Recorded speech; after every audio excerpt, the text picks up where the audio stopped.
Hi guys, Just Safi here, otherwise known on social media as Naturally Just Safi. Welcome to my channel. If you're new here, hit that subscribe button and become part of the MVP family. Today we're going to talk about it, yes, how YouTube ruined my hair. I know it's been a minute since I've been on. Life has been lifing. But I'm trying to get back to consistency with my channel, with my content, so just bear with me. But today we're going to talk about it. Yes. It was a level of embarrassment when it came to how badly my hair was ruined. And I do have some pictures, so I'll try to insert some pictures in here to show you as well. But if you can relate, then hit me with a comment down below. Let me know if you can relate. And yeah, let's talk about it. So get your popcorn and stay tuned.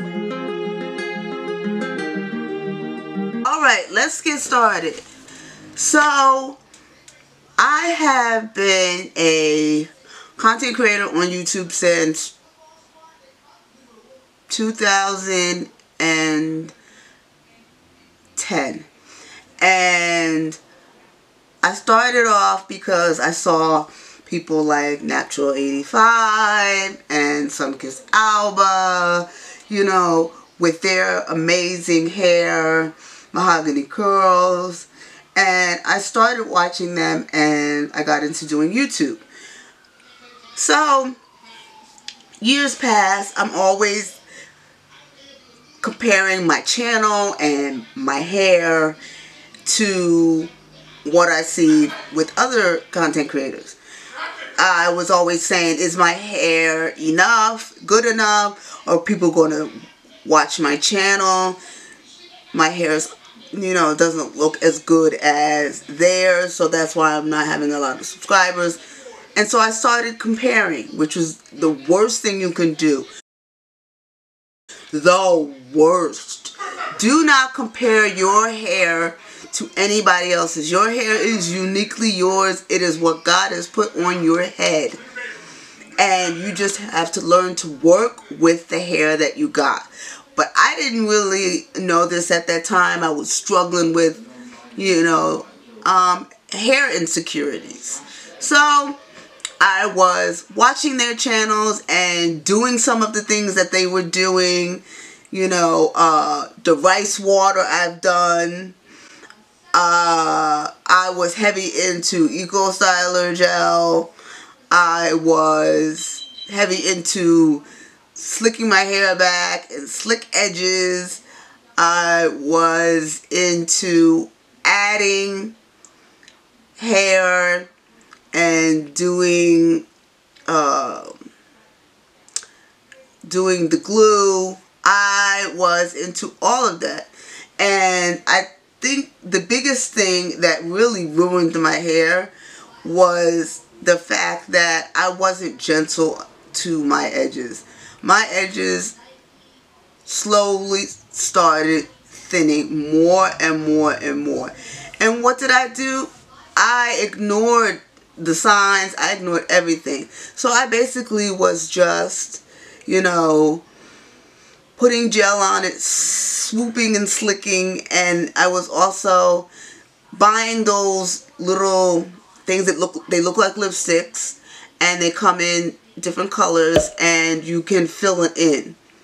And then I was taking my brush and brushing it in to make it look like I had full edges, when daggone well did not have full edges, barely any edges to begin with.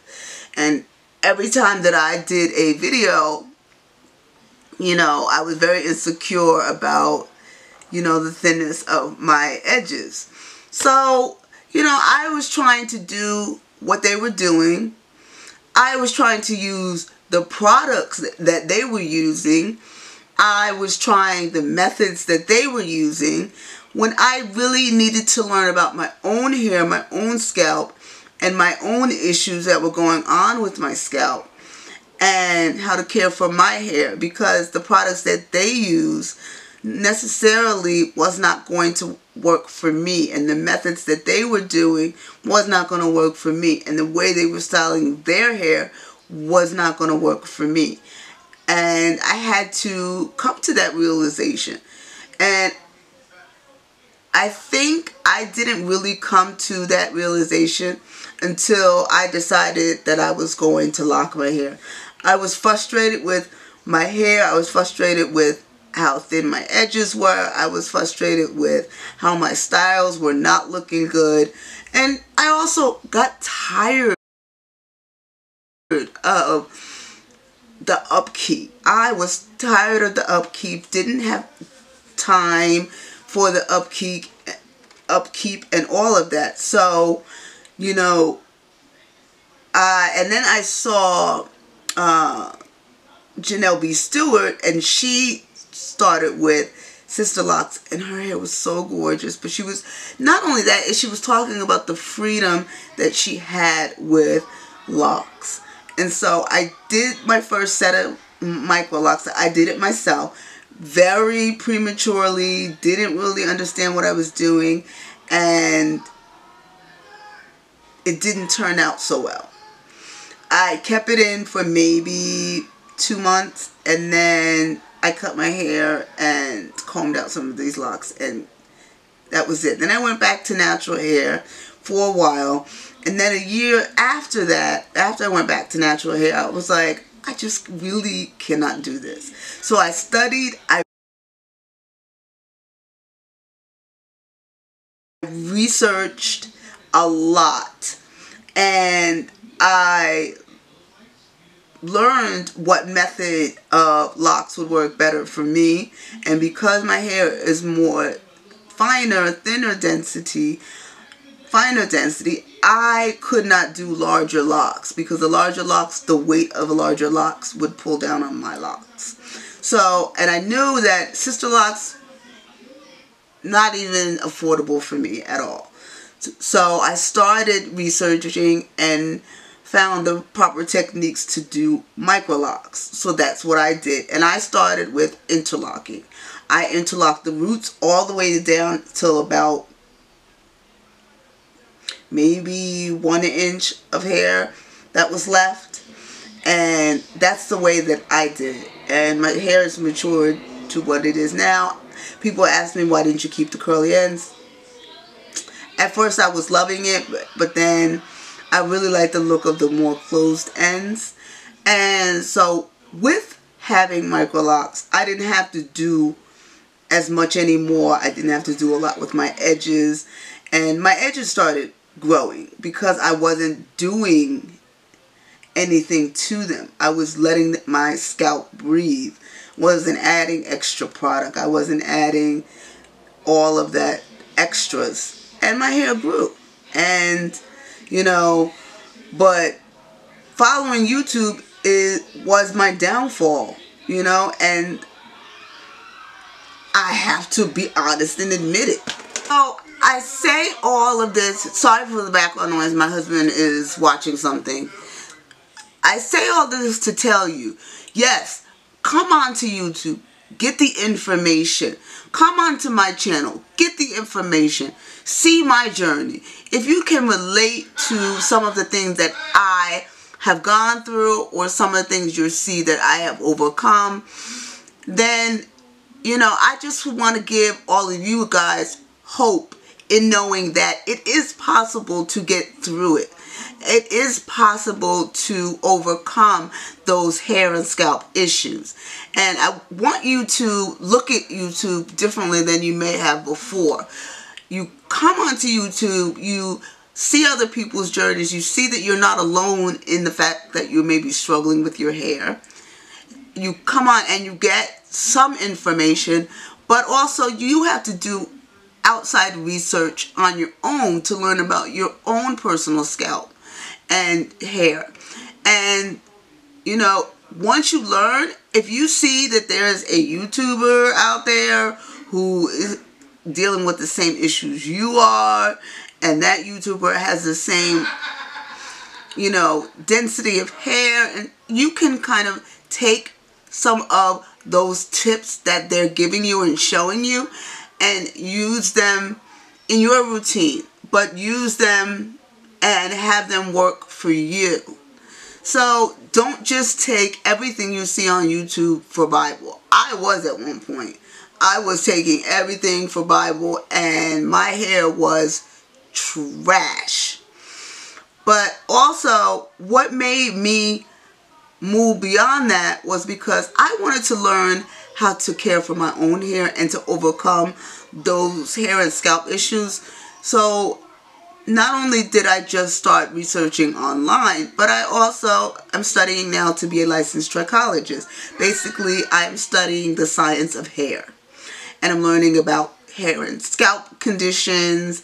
I'm learning about treatments for those hair and scalp conditions. You know, how to test to find out which scalp condition you may be struggling with or dealing with at the particular moment. And really what ingredients to use, which ones to avoid. And I'm going to take that knowledge once I get my license to be a licensed trichologist. I am definitely taking that information to help you guys because I want to be more than just one of those YouTube University people. I want to give you factual information that works. I don't want to give you fluff because you deserve more than fluff. And I've worked hard 3 years to get my hair where it is now. This is the longest my hair has ever been. All mine, no lock extensions, none of that. I just recently retied, so that's why you see the front is like fresh.